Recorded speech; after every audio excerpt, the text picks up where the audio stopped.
Good morning, everyone. We'll get started on the meeting. Just noting the apologies, noting the councillors are in attendance. All committee members are here today.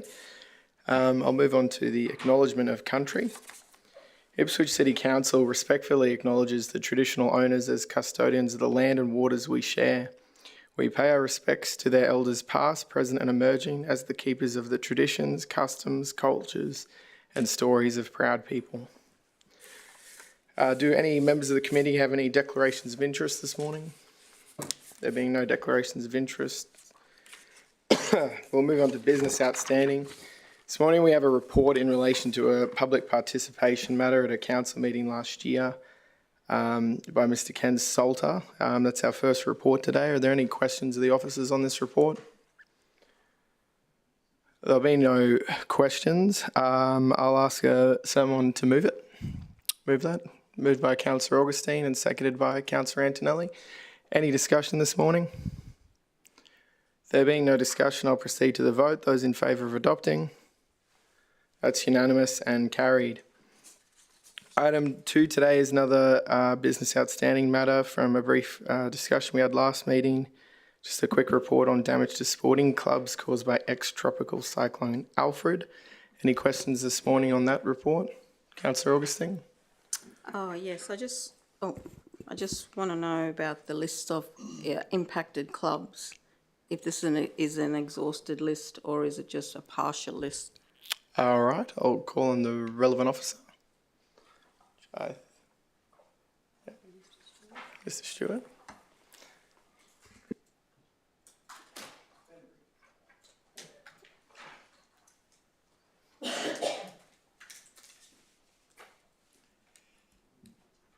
Don Stewart, Manager for Community and Cultural Services.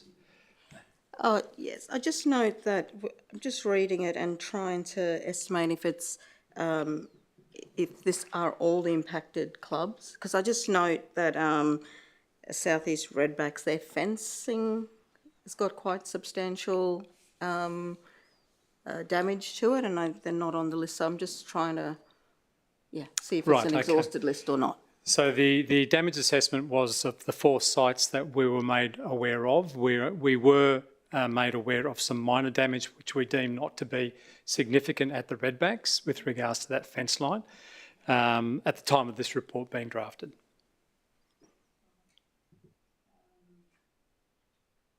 So what you're saying is they're not. So how would they? How do we get them on the?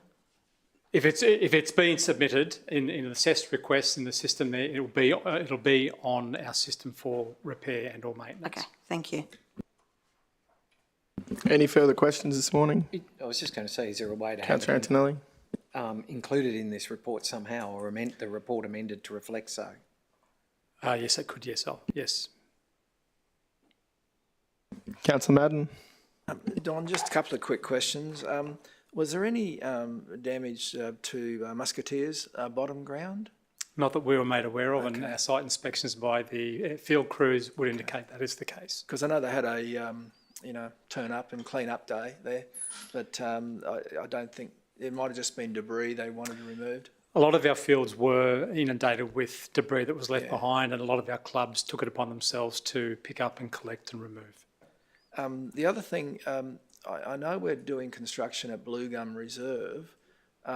Was that impacted at all, or had that work started? No, as in the report states, we have about 12 sites which we have a high risk level attached to major weather events. On this particular occasion, Blue Gum escaped any significant damage. Was that because the work hadn't started? Look, who could tell with the way that the rain event was? We were just very fortunate that, in fact, all of our sites escaped significant damage. Well, I know how much water was on Anzac Park because I went out and had a look. Do you know how much water was actually on Blue Gum Reserve? Are we talking metres or? No, I don't know. No, don't know because it's very hard impossible to access once it's flooded. Correct. Yeah. It's isolated like an island. Very much so. All right, they're my only questions. Thank you. Any further questions from the committee this morning? Thank you, Mr. Stewart. All right, I'll seek a mover for that report. The recommendation will be moved by Councillor Augustine, seconded by Councillor Antonelli. Any discussion this morning? There being no discussion, I'll take it to the vote. Those in favour? That's unanimous and carried. Item 3 today is the confirmation of minutes of the Community and Sport Committee of 18 March 2025. Any questions on that this morning? No questions. I'll seek a mover. Moved by Deputy Mayor Johnnick, seconded by Councillor Doyle. Any discussion? There being no discussion, I'll proceed to the vote. Those in favour? Councillor Antonelli? That's unanimous and carried. Item 4 today is the Customer Experience Report for 1 October 2024 to the 31st of March 2025. Are there any questions this morning of the relevant officer?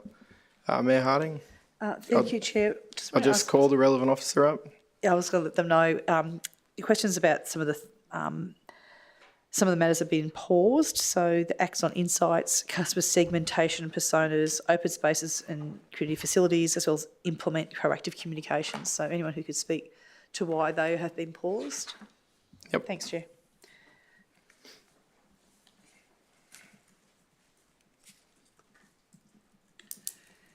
Good morning, Samantha Chandler, Manager Libraries and Customer Services.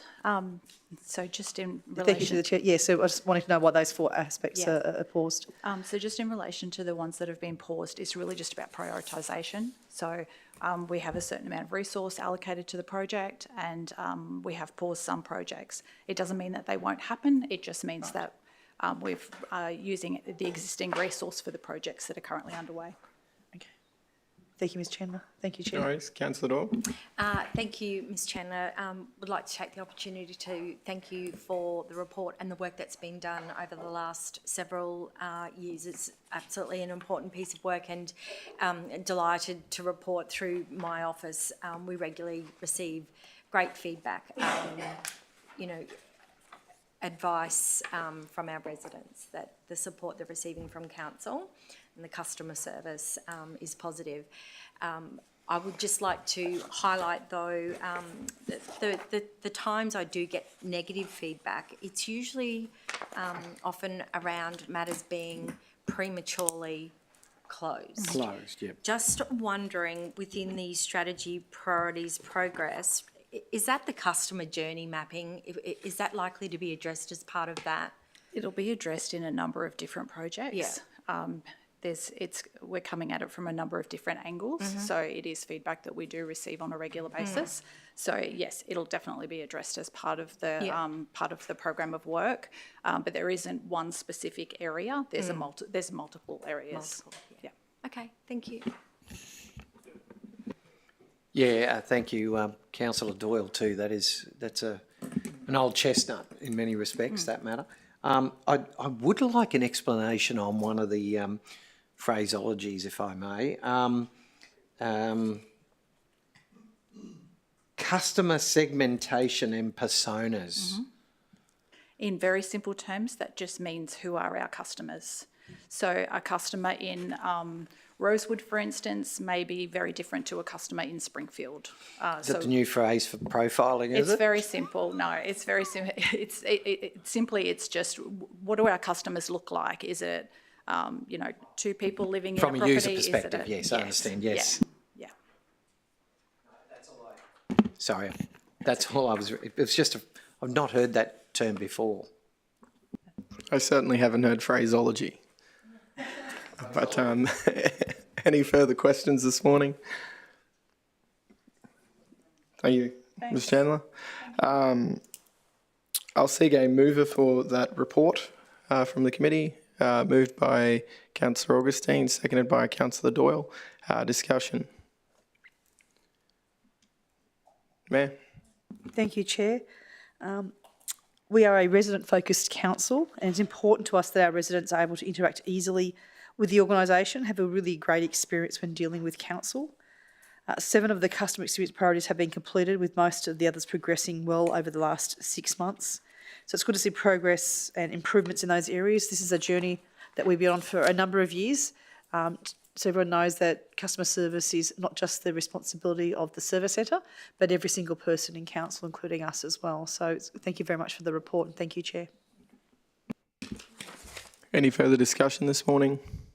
There being no further discussion, I'll put the matter to the vote. Those in favour? That's unanimous and carried. That's our last report for today. I've got no notices of motion or matters arising. Are there any questions or general business from the committee this morning? There being none of that, I'll declare the meeting closed at 11:49 a.m. with the next meeting to start at 11:59.